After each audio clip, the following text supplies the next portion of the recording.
compañeros. La otra les hice un casito bien bonito de un paciente que viene inconsciente. ¿Ya? Y le digo, ya, está inconsciente, vamos, evalúen. ¿Por qué está inconsciente? ¿Por qué no se golpea la cabeza? Le han pepeado por ahí, le han dado una pastilla. O sea, me dejo entender, llega un paciente, hice la simulación que lleva, ya, vino un policía, algo así, ¿no? Vino un policía, le hemos encontrado en la calle, doctor, usted, díganos qué ha pasado. No hay familiares, ya bueno, entonces comienzas a evaluar y tienes que definir por qué está inconsciente. Y el médico tiene que tener esa habilidad, porque tienes que saber por qué está inconsciente, o por lo menos deducir qué puede haber pasado. Y nada, no lo resolví. Hasta que me dijo, doctor, la glucosa, está en 28. Era un hipoglicemia. ¿Listo? No está en 28, estaba en 38. Pero bueno, igual estaba bajo. Entonces le pusimos glucosa en la simulación y el paciente reaccionó. ¿Ya? Pregunta, ¿era diabético? No era diabético. Le preguntamos, ¿qué pasó? ¿Por qué se le bajó la glucosa? La presión también cayó. La presión estaba baja. Entonces yo dije, ¿qué tiene su paciente? Y ahora ustedes podrían razonar con lo que acabamos de hacer la clase. ¿Qué tendría que pensar en su cabeza? Mira, así en medicina, ¿qué tendría que pasar en su cabeza para ustedes deducir y decir qué pasó? ¿Por qué hizo hipoglicemia? Entonces, el doctor me ha enseñado que hay 5 causas por las cuales podría bajar la glucosa. 1, hormona de crecimiento. Claro, imaginen que esté fallando. 2, cortisol. 3, adrenalina. 4, ¿cuál era? Tiroides. 5, glucagón. Entonces agarras y dices, a ver, ¿su adrenalina estará bien o no estará bien? Y de repente te das cuenta que el paciente está taquicárdico. Si está taquicárdico, quiere decir que sí hay adrenalina. No tengan razonamiento, o sea, cuando ustedes hagan razonamiento clínico, que es diferente, usan su lógica, usan lógica y dicen, está taquicárdico. Es lógico que ¿quién le está produciendo taquicardia? Sistema simpático. Si no, no tendría taquicardia. Dices, no, la adrenalina está bien. Mira, sin laboratorio, solamente pensando, dices, muy bien, adrenalina descartamos. Hormona de crecimiento, ¿cuánto mide su desarrollo? ¿Tiene signos de que tenga déficit de hormona de crecimiento? ¿Algo? ¿No? Desarrollo adecuado. Sale hormona de crecimiento. Me queda cortisol, tiroides y glucagón. ¿Listo? Entonces, me dejo entender, o sea, tu cerebro va a usar tu fisiología, tu fisiopatología para resolver un caso. Pero ¿qué pasa si ni siquiera por tu cabeza pasan las 5 causas por las cuales uno regula la glucosa? Tú vas a mirar al paciente y vas a estar diciendo, ¿qué hago? Y sorpresa, doctores, este paciente, su glucagón salió normal. Y ¿cuál era el otro hermano? No era tiroideo, no tenía ningún estigma de enfermedad tiroidea, no era hipotiroideo, porque tenía que ser hipotiroideo. Y solo nos quedaba el cortisol. Entonces no teníamos dosaje de cortisol, pero hemos hecho una prueba terapéutica. Pasan una ampolla de corticoide. Entonces su marca, listo, le metimos cortisol en gran cantidad, en este caso hidrocortisona, que tiene un efecto a los glucocorticoides y mineralocorticoides, le metimos, y a la media hora el paciente mejoró su glucosa, su presión subió y en 6 horas estaba caminando. Que había sido una deficiencia de cortisol, y eso es una enfermedad de Addison. Lo que nos llegó, ese paciente tenía enfermedad de Addison, asociado a que tenía sodio bajo y potasio alto, que es deficiencia de aldosterona, ¿no? Entonces, se dan cuenta cómo tú puedes razonar en función al conocimiento práctico, ¿eh? Te has podido leer todo el libro de Guyton, te has podido leer todo de Tres Guerras, de Boron, pero la fisiología tienen que convertirla en aplicativa. No sé si me dejo entender, porque ahora va a decir, oye, sí, ahora sí está chévere, ahora sí importa esto, ¿no? Sí tenía un propósito, ¿ya? Sus compañeros se han olvidado toda la fisiología y cuando se les presenta el caso no pueden atar y desatar. No sé si me dejo entender. Y eso es normal, chicos, ¿eh? Eso es normal, nos ha pasado a todos. Para eso estamos los docentes, para en esas prácticas decirle, así tenías que razonarlo y así tienes que pensar. Y dices, ajá, Así funciona, así es, así había sido el razonamiento. ¿Listo? Y aprendan, un consejo, doctores, aprendan a leer casos clínicos. Los libros tienen casos clínicos pequeños. Y desarrollen, lean todo y desarrollen ustedes, descubran ustedes mismos, razonen y piensen cómo puede ser. Y le van a encontrar un clic, ¿no? Miren, la fisiopatología de la diabetes, doctores, nos va a ayudar a entender por qué un paciente se vuelve diabético, ¿no? ¿Por qué un paciente diabético hace complicaciones como la cetosis diabética o el estado hiperosmolar? ¿Por qué un diabetes pierde la vista? ¿Por qué un diabético hace falla renal, cardiopatías, infartos? Doctores, desde tiempos ancestrales ya se ha visto que ha habido problemas, se han hecho muchos estudios en muchos profesionales, ¿no? Hasta hay registros que hablan de trastornos de la glucosa 1500 años antes de Cristo. En el año 1921, Banting y Best también hicieron muchos estudios con respecto a descubrir qué pasaba con esa energía del ser humano, cómo se regulaba. La doctora Yallo también en 1977, justamente ella ya comienza a trabajar mucho con insulina y otros derivados. Entonces, en realidad, doctores, se ha hecho muchos estudios y se ha buscado qué pasa con respecto a la insulina. O sea, que fue el bestseller de la glucosa. Cuando surgió la insulina dijeron, ay, con la insulina descubrimos todo. Curamos todo, arreglamos todo. Y doctores, se vio que a muchas personas, ¿por qué se entró mucho en el estudio? Porque en la población estadounidense, ustedes saben cómo es su estilo de vida, ¿no? ¿Tienen familias que han viajado a Estados Unidos? ¿Y cómo han regresado? Gorditos. Nadie se salva. Si ustedes van a viajar a Estados Unidos y se van a quedar un mes, pésense, tómense una foto y cuando regresen, comparen. Tú no te das cuenta cuando estás allá, pero cuando regresas, todos mis amigos que han viajado y se han quedado un mes y regresan, todos llegan obesos. Primero porque la comida es cara, la saludable, y la comida más barata es la rápida. Y allá tú quieres ahorrar. ¿Qué vas a comer? Comida rápida.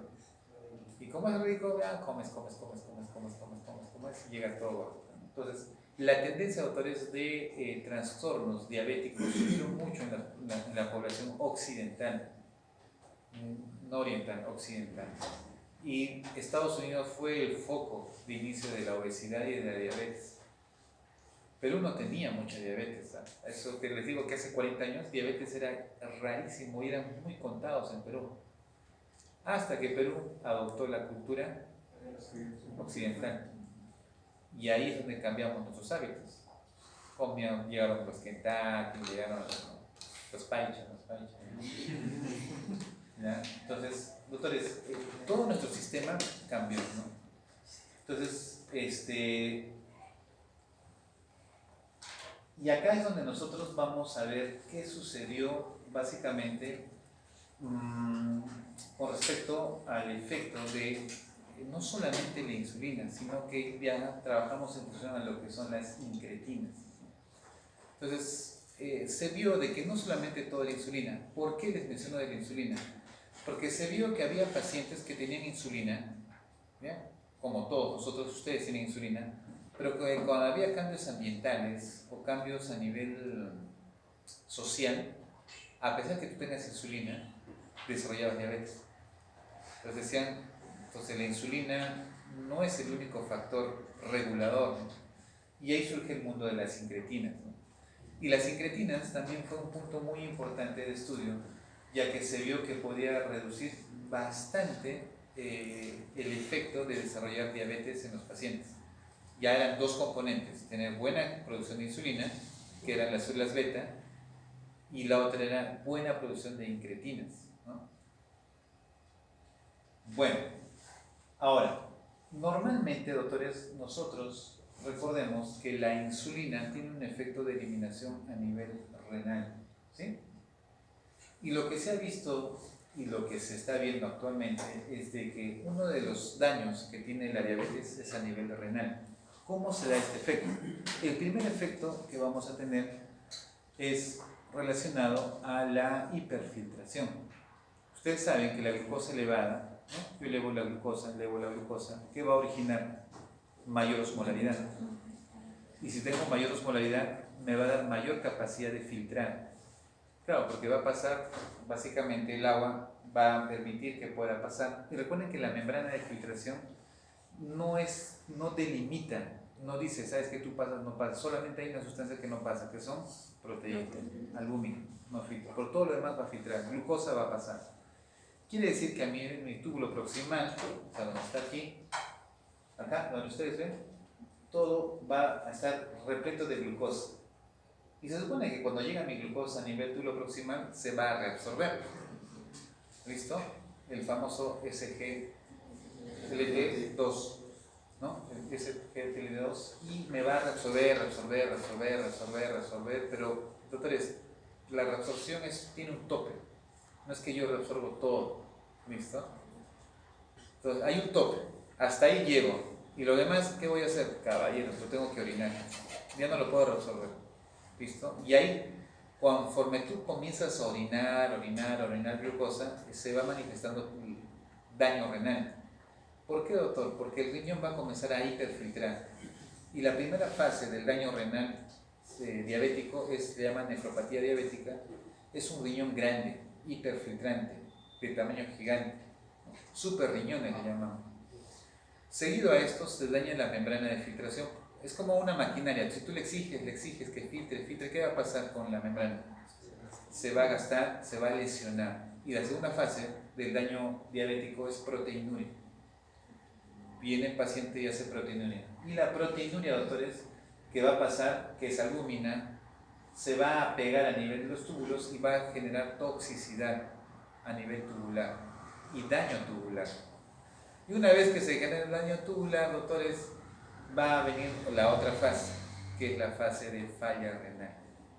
Y es por eso que los pacientes entran a diálisis. O sea, toda consecuencia del daño que se está haciendo.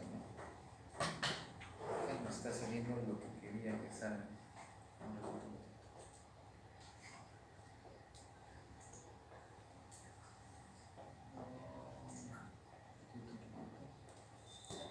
Ya, entonces, doctores, el primer elemento de complicación de los diabéticos es nefropatía diabética, ¿no? Primera fase, hiperfiltración. Segunda fase, proteinuria. Y la tercera fase, falla renal. Así de rápido se producen estas lesiones.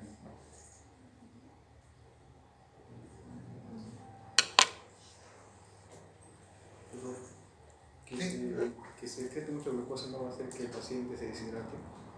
Sí, justamente ahí quiero. Por eso es que la sintomatología del diabético, ¿qué dicen? Polidipsia. Polidipsia significa agua, que orinan bastante. Poliuria, ¿qué significa? Como filtran mucho, orinan bastante. ¿Ya? Y polifagia, ¿por qué? Porque a pesar de quieren comer más. Entonces, no se olviden, polidipsia, polifagia y poliuria.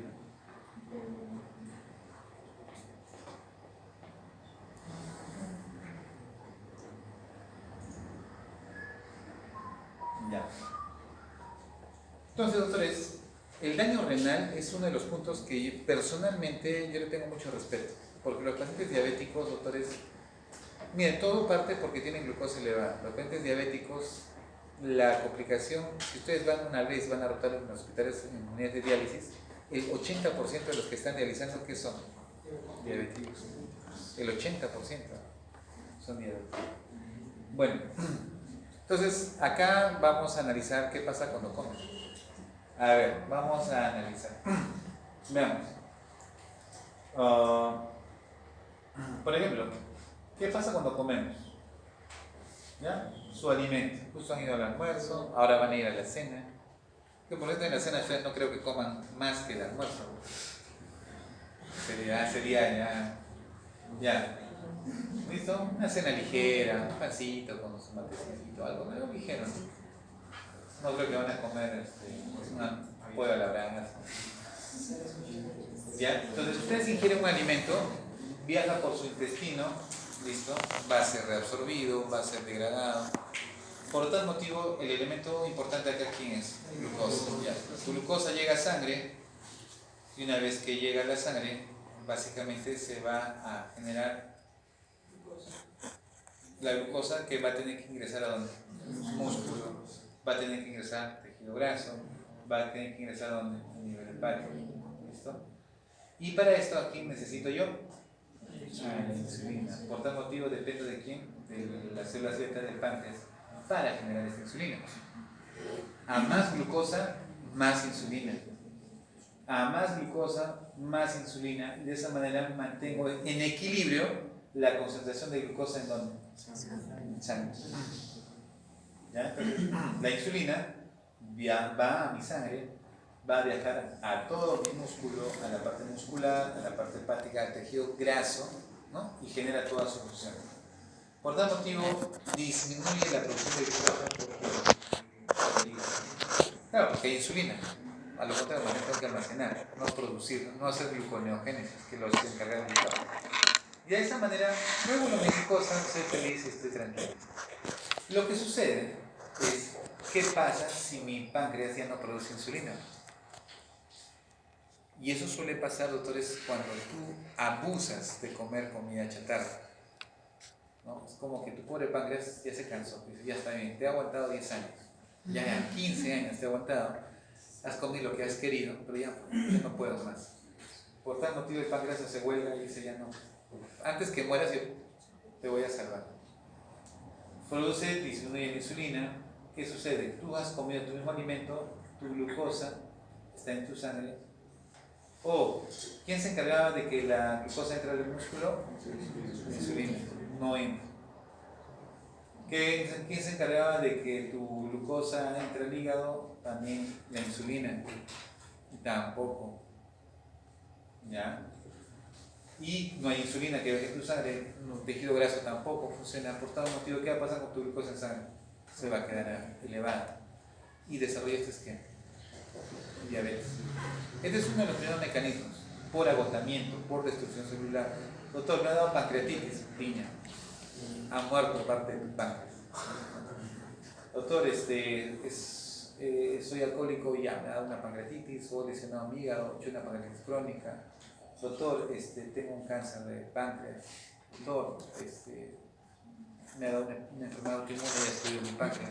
Doctor, he nacido sin páncreas. Ya, caballeros, he hecho tu diabetes tipo 1. Entonces, todo lo que te origine te va a producir que aumente la glucosa y por tal motivo diabetes. Cosa diferente a la resistencia a la insulina. ¿Sí? La resistencia a la insulina significa, sí produzco insulina, pero esa insulina no actúa adecuadamente a nivel de mis tejidos. Y hay muchas teorías que pueden explicar ello. Entonces, ¿cómo parte el ser humano? Principalmente puede ser por las dos acciones, pero una de las más conocidas es la resistencia a la insulina. Entonces, ¿cuál es la definición cuando hablamos nosotros de diabetes? Proceso patológico crónico, complejo de metabolismo de carbohidratos, grasas y proteínas, resultado de la falta relativa o absoluta de la secreción de ¿qué?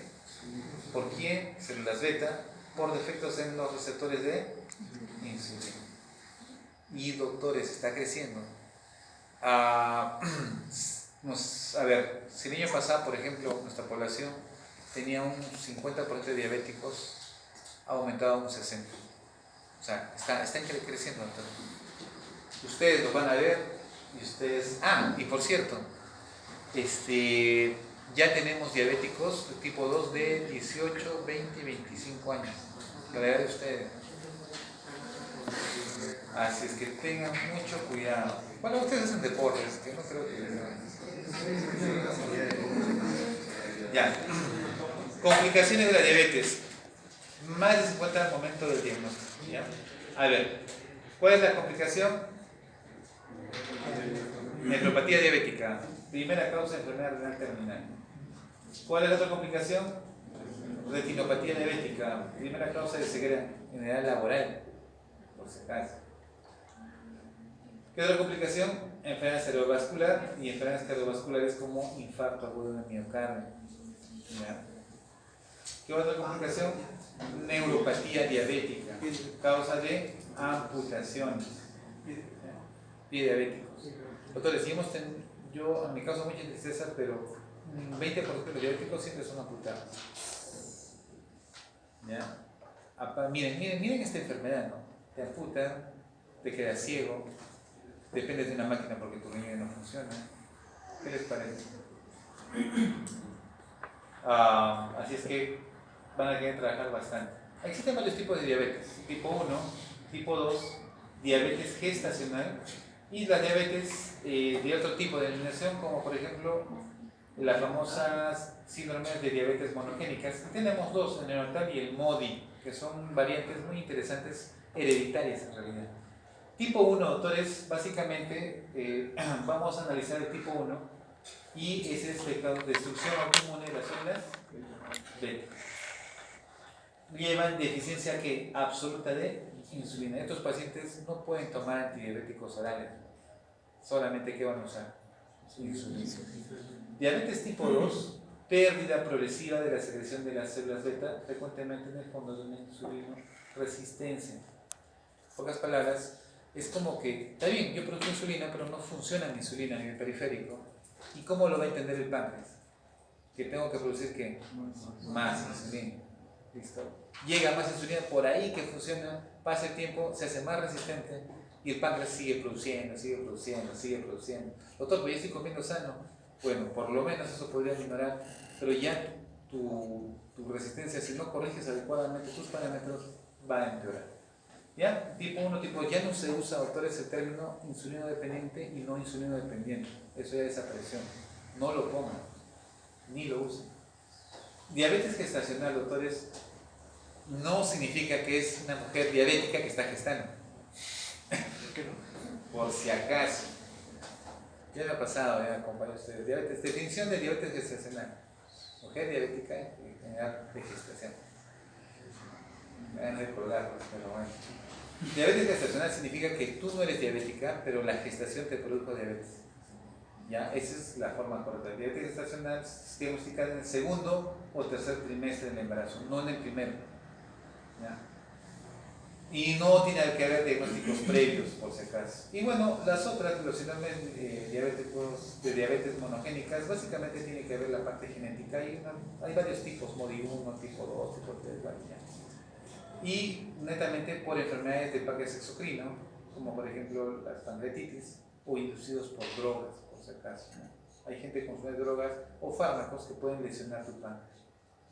Entonces, ¿cómo es la fiebre de tipo 1? Básicamente se producen autoanticuerpos que destruyen a las células beta, ¿ya? Y al final se generó diabetes tipo 1, ¿ya? Que causa autoinmune mediante linfocitos tipo B y también linfocitos T8, ¿no? Que van a destruir básicamente ¿a quién?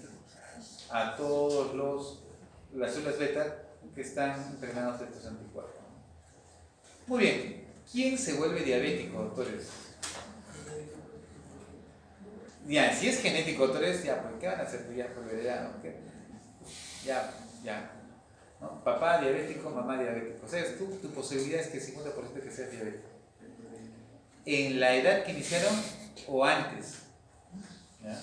Si tienen papá diabético o mamá diabética, tengan mucho cuidado si ustedes no están cuidándose desde ahora. ¿Listo? Genética, eso no pueden ir contra eso, lamentablemente. Medio ambiente. Ahora, ¿cómo es su estilo de vida? ¿Qué están comiendo? ¿No? La comida que se preparan en casa o que ustedes consumen es saludable. Comen ensalada, hacen ejercicio, ¿no? ¿Cómo es? Obesidad e inflamación. Los mismos procesos inflamatorios o lo mismo obesidad, doctores, te propensa a ser diabético. ¿Ya? Por eso hay que bajar de peso. Y programación fetal. ¿Qué creen que se refiere a programación fetal? Dos casos extremos. Doctor, en mi gestación no me alimenté bien, no tenía alimento, comida con que comer, bajé de peso, mi bebito nació con talla baja, ¿no? Con retardo del crecimiento, o sea, nació con peso bajo, talla baja. Y bueno, pues ya nació, ya hay que alimentarlo, mejorarlo, para que crezca. Esos niños que nacieron con talla baja o con retardo del crecimiento no desarrollan una muy buena cantidad de células pancreáticas ni células renales. Por tal motivo, como no crezcan, van a ser propensos a diabetes. ¿Listo? ¿No? Chiquititos. Por eso dicen cómo ha sido su estado prenatal, ¿cómo nació el bebé? Esa pregunta tienen que hacerlo cuando entrevisten a un paciente. ¿Cómo fue? No, yo nací prematuro. Algo pasó. La gente les contaba normal, todo normal. Y segundo, doctores, tampoco conviene a aquellas mamás que dicen, voy a comer bien para que mi bebé sea fuerte y sano. Y nacen con 4 kilos 500, macrosómicos. Esos bebés macrosómicos también pueden volverse diabéticos. Tanto así, doctores, que cuando nacen nosotros les tomamos la glucosa y sí, nos ha pasado que hay bebés que tienen como una prediabetes, algo así. Entonces, ni uno ni el otro. ¿Ya? Por eso dicen la programación fetal, cómo realmente nació, cómo fue realmente el control prenatal, cómo fue la alimentación, cómo fue su desarrollo. Todo eso influye para saber si hay predisposición a diabetes tipo 2. Es que los prematuros tienen predisposición a tipo 2 y los que nacieron con más de 4 kilos también tienen predisposición a diabetes tipo 2. Es que ustedes saben cómo nacieron. ¿Ya? ¿Cuántos nacieron con más de 4 kilos? ¿Ya? ¿Cuántos nacieron con menos de 2 kilos 500? ¿Prematuros? Pues yo nací con 4 kilos 350. Sí, nací con bebé así. Pero felizmente mi carga genética, mi familia nadie es diabético. Felizmente.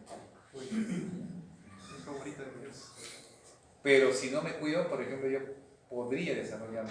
Entonces, me dejo entender, o sea, son informaciones que me ayudan a mí a tomar decisiones. Es que a cuidarse nomás. Listo. Entonces, genes relacionados. Existen doctores. Ahora, doctor, si eres endocrinólogo, va a venir gente y te dice, doctor, ya, yo tengo plata. Dígame si yo tengo predisposición a ser diabético o no. Y sí, hay estudios genéticos. Y lo que se ha visto que hay familias que tienen una concordancia entre gemelos homocígotos que desarrollan diabetes. Es decir, se ha agarrado una familia de diabéticos a 2 gemelos. Y miren, a pesar que a un gemelo se le ha dado un estilo de vida adecuado y al otro gemelo se le dio un estilo de vida un poquito no controlado, al final los dos desarrollan diabetes.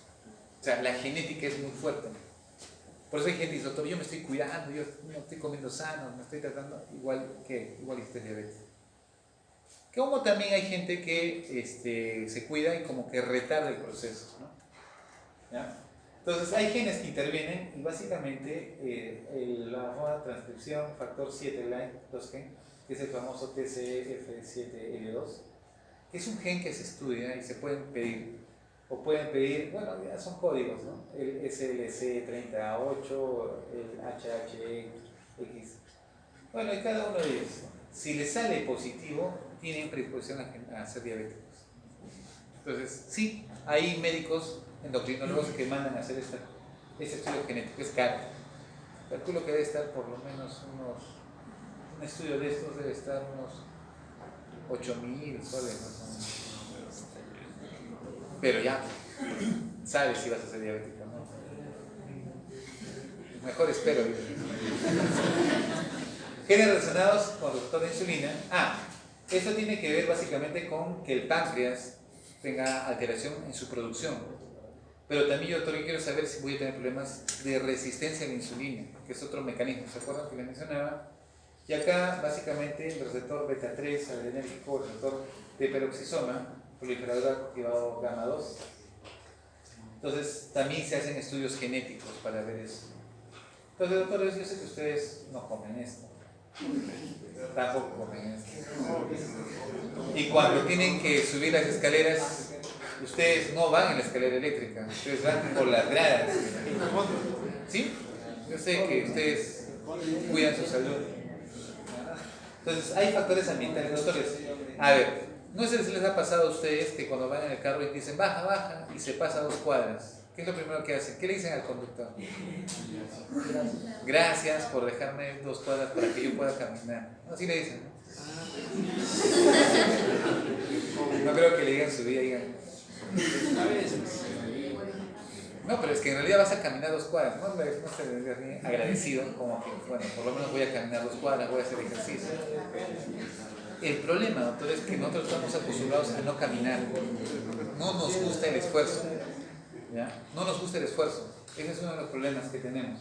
Por tanto, el medio ambiente juega un papel importante, tu estilo de vida, lo que has aprendido de tu familia. Si tu familia es deportista, tú vas a ser deportista. Si tu familia no le interesa el deporte, tú no vas a ser deportista. ¿Ya? Es como, por ejemplo, si en la familia hay músicos, les gusta tocar, cantar, tú también, hasta por copia lo vas a hacer. Entonces, el estilo de vida, doctores, ¿ya? Tengan mucho cuidado. El desequilibrio de micronutrientes que incluyen la ingesta de una dieta baja en vitamina D, baja en vitamina B12, ¿listo? Y aumento de las reservas de hierro corporal también se han implicado en la patogénesis de ¿quién? Diabetes tipo 2. Doctor, ¿me está diciendo que los que tienen deficiencia de vitamina D y vitamina B12 pueden ser diabéticos? Sí. Repito, los que tienen deficiencia de vitamina D y vitamina B12 pueden ser diabéticos.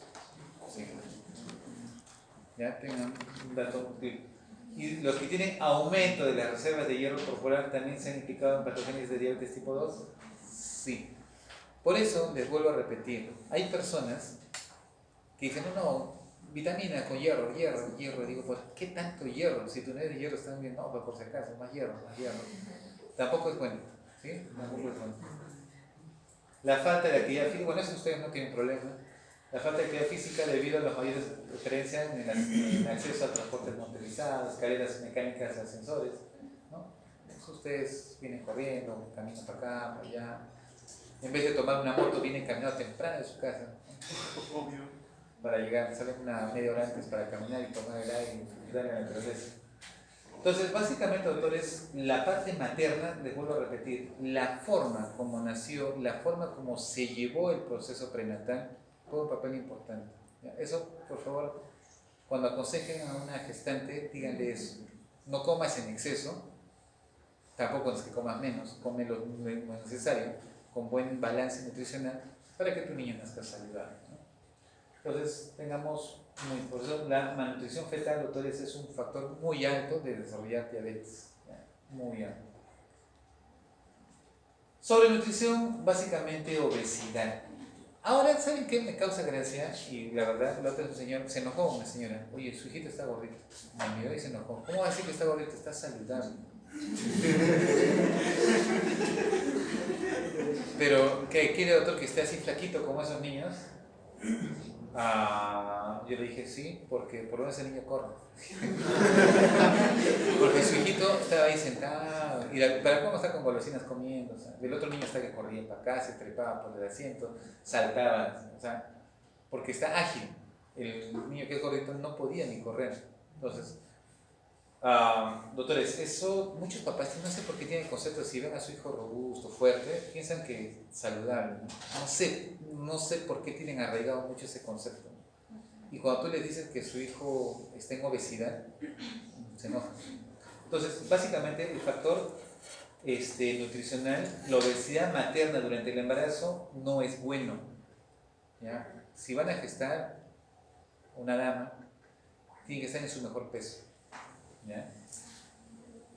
Obesidad en infancia es un síndrome, va a ser un síndrome premetabólico, ¿ya? Entonces, ¿y qué hace esto? Lo vuelve diabético en el adulto. Tengan mucho cuidado. La obesidad, doctores, causa inflamación. Todo paciente obeso, doctores, produce inflamación crónica. Tus células se van a inflamar. Vas a generar procesos inflamatorios incorrectos. Eso es lo que le pasó a los pacientes COVID. ¿Por qué creen que los pacientes obesos se morían? O sea, todos mis pacientes obesos, el 80% murieron. Y así tenían 28 años, 34 años. ¿Por qué? Porque la cascada de citoquinas era más severa en los obesos que en los pacientes con contextura normal.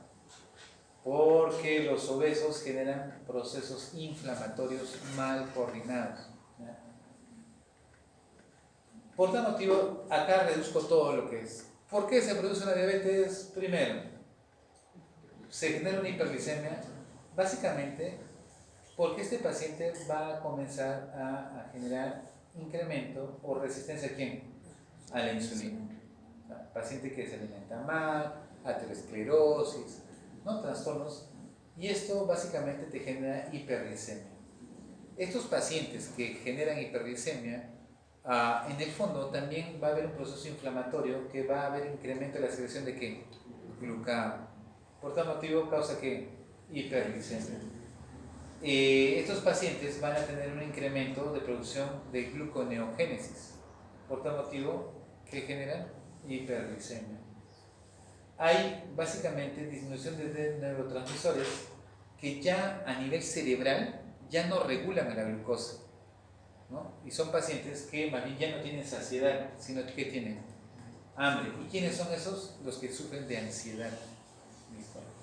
Disminución de la secreción de insulina, porque ya se agotó el páncreas. Disminución de la secreción de incretinas, porque ya la vía intestinal no funciona. Y incremento de la lipólisis, todos ellos, y el incremento de la reabsorción de glucosa.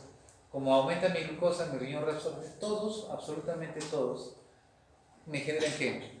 Hiperglicemia. Y a estos 1, 2, 3, 4, 5, 6, 7, 8, estas 8 causas de diabetes lo conocemos como el octeto ominoso. Es un término que van a encontrar en los libros, ¿ya?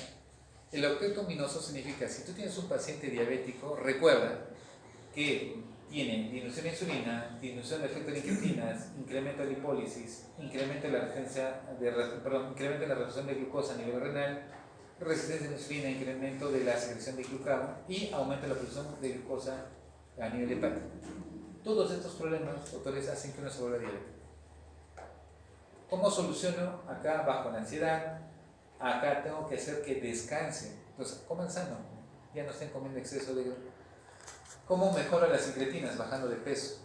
¿Por qué, doctor? Porque cuando tú tienes obesidad y aumentas los niveles de grasa a nivel intestinal, ¿qué creen que va a bajar? Tu producción de incretinas. O sea, la obesidad disminuye tus incretinas. Entonces, se dan cuenta cómo todo se va concatenando y se van a dar cuenta que la concentración de glucosa plasmática en ayunas y volumen de las células beta se va a modificar en estos pacientes. Es menos la cantidad y tus células beta también comienzan a disminuir. ¿En quiénes? En diabetes tipo 2. Por último, el flujo de metabolismo y control de la glucosa básicamente también se va a alterar. Ustedes se acuerdan, ¿no? A nivel de hepático, a nivel de las células beta, por ejemplo, entraba la glucosa mediante los glúcidos y la glucosa, mediante varios mecanismos, podía generar el efecto de la secreción de insulina. A nivel hepático, exactamente igual la glucosa va a ingresar y se va a almacenar dependiendo de la respuesta, si es insulina o glucagón. Y lo que se ha visto, doctores, es que a nivel del hígado la producción de glucosa hepática basal en pacientes con diabetes está incrementada. Miren, esto es la producción basal de glucosa en un paciente no diabético. Y miren lo que pasa en un paciente diabético. ¿Ya? Se ha visto que hay disfunción mitocondrial y resistencia a la insulina. En pocas palabras, las mitocondrias ya no responden adecuadamente al mecanismo de generación de energético, porque ya no hay respuesta a la insulina, por tal motivo no hay en la materia prima para generar todo ello. El músculo disminuye su captación de glucosa. En pocas palabras, el paciente no puede captar la glucosa a nivel muscular, y eso que va a hacer que se incremente la glucosa, ¿ya? A nivel lipídico también, observen, voy a tener incremento a nivel de lo que es tejido adiposo, tejido graso, y eso me perjudica. Entonces, incremento de la lipólisis, ¿no? Y el equilibrio básicamente entre la insulina y el glucagón se rompe. Hay más glucagón que insulina. Lamentablemente el páncreas se daña. Y que se ha visto que la gente que tiene tumores secretorios de glucagón, ¿cómo se llama? Hiperglucagonemia, se vuelven diabéticos, ¿sí? Entonces hay gente que tiene tumores a nivel pancreático. El efecto de incretina está disminuido en personas con diabetes tipo 2, ¿no? Vean el efecto disminuido. Y se ha visto que básicamente la producción de insulina también es deficiente, ¿ya? Las incretinas modulan la insulina y glucagón para disminuir la glucosa en sangre durante la hiperglicemia. Pero, como las incretinas, hemos dicho, por la obesidad y el acúmulo de grasa, es deficiente, ya no se tiene ese efecto protector. En conclusión, doctores, si nosotros no controlamos el efecto básicamente de consumo en exceso de alimentos, el paciente se va a volver diabético, ¿no? Y va a llegar a dónde? A obesidad, ¿no? Que es el punto que no nos interesa. Ahora, en la parte renal, repito, existe el famoso LGT2, que su objetivo es reabsorber ¿qué? Glucosa.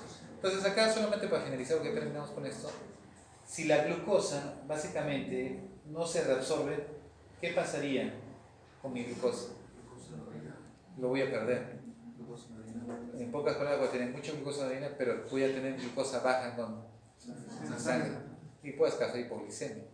En ti, ahorita, si yo te doy ahorita, si traigo un día un fármaco, porque existen inhibidores de SLGT2, existen los inhibidores de SLGT2. Si ahorita te doy, calculo que en una hora te vas a desmayar, porque vas a hacer hipoglicemia y vas a orinar un poquito más. ¿Listo? Bueno, te traté de sobrevivir, te pongo un poco de cosas para que sobrevivas, porque una hora pasa el efecto. Pero, doctores, ¿en un paciente diabético le ayudaría? Sí. ¿Ya? Y existe como tratamiento. Claro, si yo estoy con glucosa de 400 o 500, que me dé un inhibidor del SLGT2, ¿me va a ayudar? Sí. Ahí sí, pero ustedes no. ¿Ya? Esa es una forma de terapia, ¿ya? De ayudar e inhibir al ¿quién? SGLT2. ¿Listo? Muy bien, ahí terminamos. A ver, doctores, el examen es para cuándo? El viernes. Nos falta un tema